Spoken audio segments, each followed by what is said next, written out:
देखो, जो बुक है सीक्रेट, रोंडा बर्न की लिखी हुई, वो वो एक टाइम पास के लिए बहुत सही बुक है। वो टाइम पास करने के लिए पढ़ सकते हो, लेकिन अगर तुमने उस बुक को पढ़ लिया है जैसा कि उस बुक में लिखा हुआ है और जैसे कि उसमें एग्जाम्पल है, यूट्यूब पे उसकी मूवी भी बनी हुई है शायद एक घंटे लगभग। तो और बुक भी है पूरी, बड़ी सारी, हिंदी में भी है, इंग्लिश में, कई सबटाइटल्स में, कई लैंग्वेजेस में छपी है। तो देखो, उस बुक के पीछे बहुत सारे लोगों का पैसा लगा है। बहुत सारे जो इन्वेस्टर्स थे उन्होंने उस पर पैसा लगाया, उसके प्रमोशंस किए गए, खूब सारे लोगों के एग्जाम्पल लिए गए, और उन्होंने उस बुक के बारे में अच्छी अच्छी बातें कही। लेकिन प्रॉब्लम कहाँ है?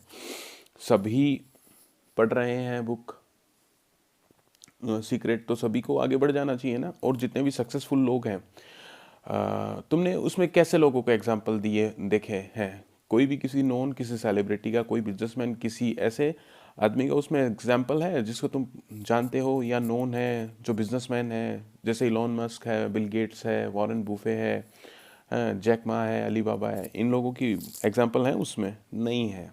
किसी सेलिब्रिटी के एग्जाम्पल है? नहीं है। क्योंकि जो कॉन्सेप्ट भारत में सक्सेस होने का है, वो आपके विजुअलाइजेशन प्लस आपके कर्मों को साथ में कंबाइन करके बनता है। ठीक है? यानी कि आप काम करो साथ में, ठीक है, और फिर उसके अकॉर्डिंग आपको रिजल्ट्स मिलते हैं। फाइन। वहाँ पे क्या है, उस बुक में क्या लिखा हुआ है कि आप सोचो सोचो सोचो। अब देखो, सोचने से कुछ नहीं होगा, मैं बता देता हूँ आपको। आप कितना ही अच्छा सोचो कि रेगिस्तान में आपको पानी मिल जाएगा, आपको नहीं मिलेगा। आप कितना ही अच्छा सोचो कि मेरे पार्टनर से मेरी लड़ाई नहीं हो, ऐसा नहीं होगा। अब आपकी पार्टनर से लड़ाई तो होगी ना। आप कितना ही अच्छे से सोचो कि आपकी फैमिली में सब लोग, कोई भी बीमार ना हो, ऐसा नहीं होगा, लोग बीमार होंगे। अब क्या होता है, कन्फ्यूज़न क्रिएट हो जाता है। लोग बुक पढ़ लेते हैं और फिर बुक पढ़ने के बाद में सोचते हैं, तो फिर बुक बनाने वाले या जो लॉ ऑफ अट्रैक्शन सिखाते हैं वो बोलते हैं कि नहीं, आपने सही से नहीं सोचा है। फिर वो आपको लॉ ऑफ अट्रैक्शन सिखाने के भी पैसे लेते हैं आपसे।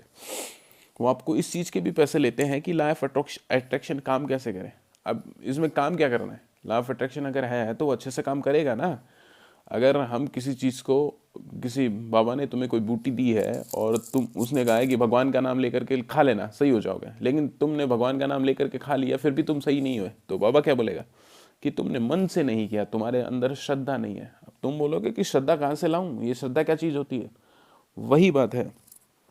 तो भारत में जो कॉन्सेप्ट था संपन्न होने का, संपन्न, यहाँ पे संपन्नता की बात कर रहा हूँ मैं, इमेजिनेशन की नहीं कर रहा हूँ। अमीर होना, जिसे वास्तव में संपन्न होना बोला गया है, भारत में कभी भी ऐसी चीज़ों के लिए संस्कृत में वर्ड्स थे बहुत अच्छे अच्छे, जिसमें संपन्नता एक चीज़ है। संपन्नता का मतलब होता है कि आपको सभी प्रकार से आप सुखी हो। उसमें एक धन भी बहुत बड़ा एक मैटर, अपना इफेक्ट रखता है। तो भारत में जो कॉन्सेप्ट है, वो कॉन्सेप्ट है कि आप मेहनत करेंगे, ठीक है, आप अपने गोल्स बनाएंगे, गोल्स को प्राप्त करने के लिए, अचीव करने के लिए आप डे टू डे काम करेंगे, जैसे जैसे कि इलॉन मस्क करता है ना? समझ रहे हो? बिल गेट्स करता है, वॉरेन बुफे करता है, और फिर उनको रिजल्ट्स मिलते हैं। लेकिन इस बुक में सिर्फ इमेजिनेशन है, कोरी बकवास है, उसके अलावा कुछ नहीं है। तुम बुक पढ़ो, बार बार पढ़ो, 100 बार पढ़ो, 500 बार पढ़ो, रिजल्ट्स वही रहने हैं। ठीक है? तो मैं रिकमेंड नहीं करूँगा ये बुक कि आपको पढ़नी चाहिए। हाँ, मज़े के लिए, और अगर आप अपने दिमाग पे कंट्रोल रखना जानते हो, तुम्हें पता है कि तुम्हारा दिमाग कैसे काम करता है, तब तो तुम इसे मज़े के लिए पढ़ सकते हो। अगर तुम्हें तुम्हारे दिमाग पे कंट्रोल करना नहीं आता है, अगर आप अपने इमोशंस कंट्रोल नहीं कर सकते हैं, तो ये बुक मत पढ़ना। क्योंकि फिर आप हवाओं में, हवाबाजियों में निकल जाओगे। फिर आपका दिमाग सोचेगा कि हाँ, मेरे से मेरा प्रोडक्ट खरीदेगा, लेकिन आपसे कोई आपका प्रोडक्ट खरीदेगा क्यों, जबकि आपका प्रोडक्ट बहुत महंगा है, या आपका प्रोडक्ट अगले का कोई फ़ायदा ही नहीं कर रहा है। अब सोचो, एग्जाम्पल ही ले लो। आपने एक पानी की बोतल ली जो कि 100 रुपए की है, ठीक है, मान लो, और उसको बेचने के लिए जाओगे तो अगला बोलेगा कि 20 रुपए में भी पानी की बोतल मिल रही है ना, तो तेरी 100 रुपए की क्यों लूँ? तो आप कैसे बोलोगे कि मैं ऑफ लॉ अट्रैक्शन पढ़ करके आया हूँ, मेरे साथ अच्छा होगा, तुम ये खरीदोगे, ऐसे बोलोगे उसे? नहीं, उसे क्वालिटी दिखानी पड़ेगी। ऐसे ही कोई मेडिसिन ले लो, कोई डॉक्टर किसी को 1000 रुपए की गोली दे रहा है एक, और बोल रहा है कि तो सही हो जाएगा, तो पेशेंट ने दवाई ले ली और अगला सही नहीं हुआ, तो अगला क्या बोलेगा, डॉक्टर क्या बोलेगा कि ये मेरा लॉ ऑफ अट्रैक्शन है, तो सही हो जाएगा, सही हो जाएगा। पेशेंट बोलेगा मेरे को फायदा ही नहीं हो, मैं मरूंगा, तो पेशेंट क्या वापस लेगा वो दवाई? नहीं लेगा ना। इसीलिए आप फेल हो जाते हैं बार बार। आप सोचते तो अच्छा अच्छा है, लेकिन आपको मेहनत करने का जो तरीका है, जो पर्टिकुलर जिससे आपको रिजल्ट्स मिलेंगे, वो नहीं पता है। देखो, लॉ ऑफ अट्रैक्शन में का एक सबसे अच्छा एग्जाम्पल लेते हैं। कोई भी, जो आपने गरीब लोग देखे होंगे जो फुटपाथ पे सोते हैं, वो हमेशा सोचते हैं कि अच्छा खाना मिले या रहने को घर मिल जाए या कुछ भी ऐसा, या जो भी मीडियोकर है, मिडिल क्लास वाले हैं, वो भी ऐसा ही सोचते हैं।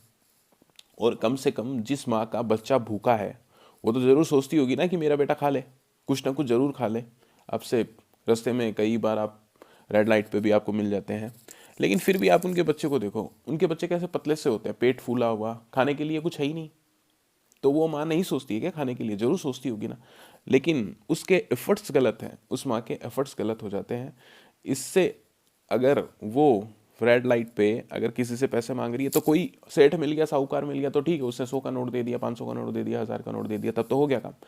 लेकिन अगर वो पेन ले ले, 5 रुपए का पेन, और वो जा करके बस स्टॉप पे हर एक बंदे को दे, और एक बंदे से अगर एक भी रुपया कमाए वो, तो अगर उसने 100 पेन बेचे तो 100 रुपए तो उसके पक्के हो गए। ये होता है लॉ ऑफ अट्रैक्शन, कि आपने कुछ चीज़ सोची थी, उससे इफेक्टिव तरीके से 100% रिजल्ट देने वाले तरीके से किया था, और फिर आपको रिजल्ट्स मिले।